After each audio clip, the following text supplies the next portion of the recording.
امام ابو حنیفہ نے کہا کہ جس نے جان کے 3 نمازیں چھوڑ دی وہ اسلام سے فارغ ہو گیا، پرپس سے آؤٹ ہو گیا وہ، اور سمجھے اس بات کو، پرپس سے آؤٹ ہو گیا۔ اچھا 3 نمازوں سے پرپس سے آؤٹ، شافعی نے کہا پرپس سے 3 نمازیں پہ کیوں لگا رہے ہو؟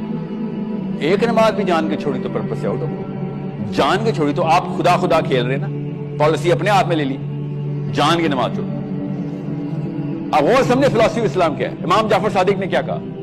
امام جعفر صادق نے کہا کہ 1 نماز 3 نماز کچھ نہیں، اور سمجھے اس بات کو، اگر کسی ایک نماز میں بھی جان کے ایک سجدہ بھی چھوڑ دیا تب بھی تو اسلام سے فارغ، کیونکہ تو اب ابلیس ہی اس گروپ میں جس میں، کیونکہ ابلیس نے کہا تھا میں ایک سجدہ نہیں کروں گا۔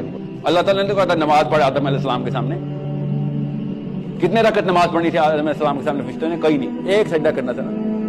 غور سے سمجھے اس بات کو۔ You need to understand how the philosophy is paved in. میں نے جان کے نماز